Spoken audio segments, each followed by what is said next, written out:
இன்றே டவுன்லோட் செய்து உங்கள் ஃபேவரட் ஷோக்களை என்ஜாய் பண்ணுங்க.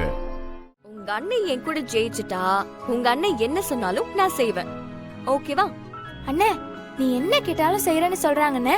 அவங்கள ஜெயிச்சு அவங்க ஆணவத்தை அடக்கி உனக்கு என்ன வேணுமோ கேளுண்ணே. சுப்பு அத்தைக்கு நான் கொடுத்த வாக்கை காப்பாற்றணும். அதுவும் போக இவ கூட இருந்தாதான் இவளுக்கு நம்ம துரோகம் செய்யலைன்னு புரிய வைக்க முடியும். இப்போ இவ கூட விளையாடி ஜெயிச்சு நீ வேலைக்கு ஊருக்கு போனா நானும் உன் கூட வருவேன்னு கேட்கலாமா? இவளை ஜெயிச்சு நானும் உன் கூட ஊருக்கு வரேன்னு கேட்கலாம். அண்ணே வாண்ணே, உட்காருண்ணே. வா வா வா. மொத்தம் 3 ரவுண்டு. அதுல 2 ரவுண்ட்ல யாரு ஜெயிக்கிறாங்களோ அவங்க தான் வின்னர். ஓகே, நாங்க ரெடி. அண்ணே, அண்ணி ஓவரா தான் பண்றாங்க. ஒரே ரவுண்ட்ல கதையை முடிச்சிரு. அதையும் பார்க்கலாம். யாரு முதல்ல விளையாடுறது? நீயே முடிவு பண்ணு. எப்படியும் நான் தான் ஜெயிக்க போறேன். அதனால நீயே ஃபர்ஸ்ட் ஸ்டார்ட் பண்ணு.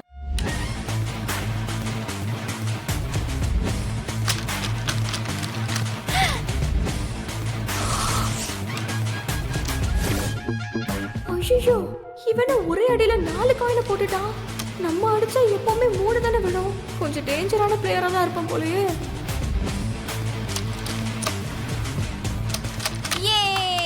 அண்ணா அடிச்சிட்டாரு.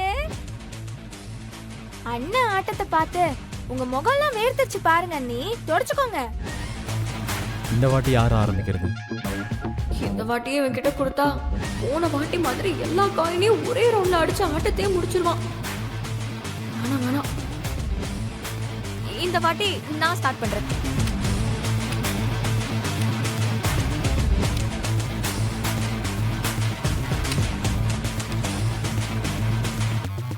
என்ன நீ பயமா இருக்கா? யாரு? எனக்கா? நான் யாருன்னு இப்ப காட்டுறேன்.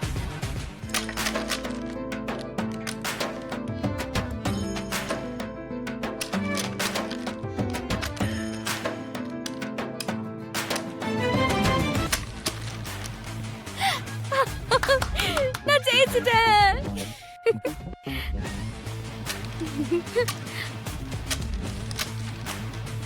இது 3rd ரவுண்ட். இதுல யாரு ஜெயிக்கிறாங்களோ அவங்க தான் இந்த போட்டியோட வின்னர். ஓகேவா? இப்போ யாரு முதல்ல விளையாடுறது? நானே விளையாடுறேன். இது போங்க. இந்த வாட்டி அண்ணன் தான் ஃபர்ஸ்ட் ஸ்டார்ட் பண்ணனும். விடு கையில் விளையாட்டும்.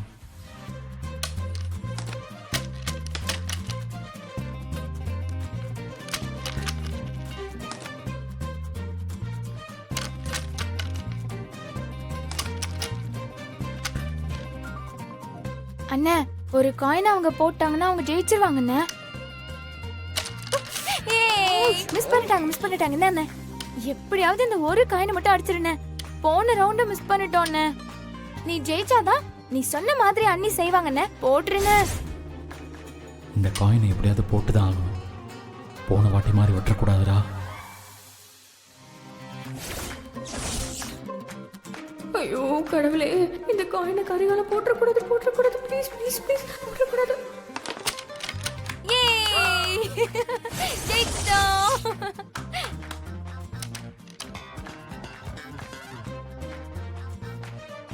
சரி சொல்லுங்க, நான் என்ன பண்ணணும்? அண்ணே, அண்ணி என்ன செய்யணும்னு சொல்லுண்ணே.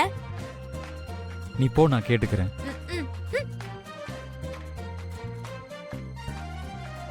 சொல்லு, நான் என்ன செய்யணும்?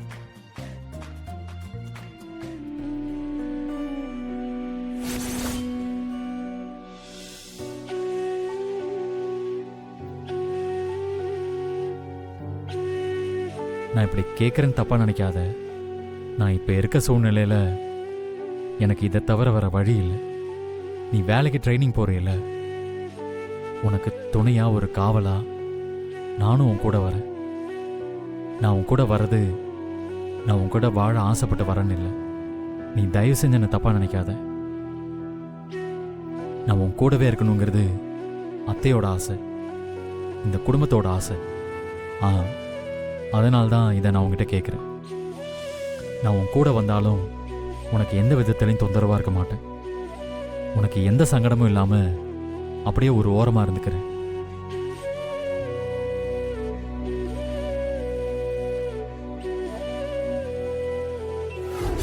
கேட்குறேன்னு நீ தப்பா நினைக்காத. நான் இப்போ இருக்க சூழ்நிலையில எனக்கு இதை தவிர வர வழி இல்லை.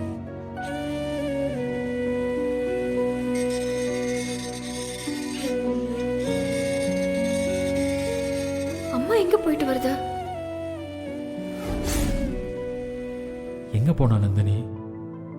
நம்ம பேசினதெல்லாம் கேட்டாளா இல்லையா?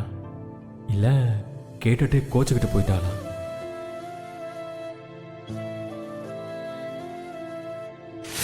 என்னன்னு தெரியல. எங்க அம்மா என்கிட்ட முகம் கொடுத்தே பேச மாட்றாங்க.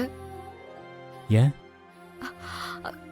ஏன்னு கேட்டா பேரனோ இல்ல பேத்தியோ பெத்து கொடு, அப்பதான் நான் சந்தோஷமா இருப்பேன்னு சொல்றாங்க. ஏன் திடீர்னு இப்படி பேசுறாங்க? என்னாச்சு அவங்களுக்கு? எதுவுமே தெரியல. அத்தைக்கு நாங்க 2 பேரும் ஒண்ணா வாழலன்ற சந்தேகம் வந்துருச்சு போல இருக்கு. அதான் பேரன் பேத்தியை பெத்து கொடுன்னுலாம் சொல்லியிருக்காங்க. அம்மா ஏன் என்கிட்ட இப்படி நடந்துக்கிறாங்கன்னு உனக்கு ஏதாவது தெரியுமா? அத சொன்னா இவ வருத்தப்படுவாளே. எனக்கு என்ன தெரியும்? சரி, நாளை கழிச்சு நான் மட்டும் தனியா ஊருக்கு போகணும். அதுக்கு நீ எல்லாரையும் எப்படி சம்மதிக்க வைக்க போற? நீ அவசியம் தனியா தான் போய் ஆகணுமா? பின்ன உன்னை கூட்டிட்டு போக முடியுமா? நீ என் லைஃப்லயே வேண்டானதா நான் என் வாழ்க்கைய பாத்துட்டு போறேன். உன்னை பாக்குற ஒவ்வொரு நிமிஷமும் நீ எனக்கு செஞ்ச துரோகம் தான் என் ஞாபகத்துல வந்துகிட்டே இருக்கு. ஏய், நான் சாகுற வரைக்கும் நீ என் முதுகுல குத்துன தழும்பு என்னை விட்டு போகாது. அது எனக்கு உறுத்தலாவே தான் இருந்துகிட்டு இருக்கும். நான் உன்னை விட்டு போனாதான் நிம்மதியா இருப்பேன். நான் இங்க இருந்து தனியா போறதுக்கு ஏதாவது ஒரு வழியை யோசி.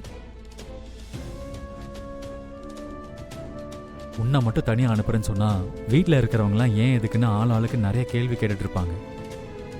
எல்லாருக்கும் பதில் சொல்லி சமாளிச்சு அதுக்கப்புறம் தான் ஒத்துக்க வைக்கணும். என்ன பண்ணலான்னு யோசிக்கிறேன். நீ ஒன்றும் கவலைப்படாத.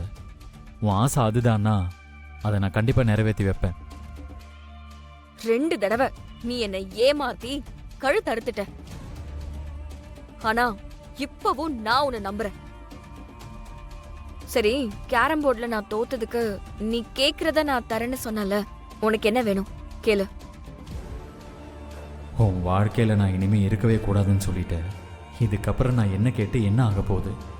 கேளு கரிகாலா, நான் செய்றேன். நான் அப்புறமா கேட்டுக்கிறேன்.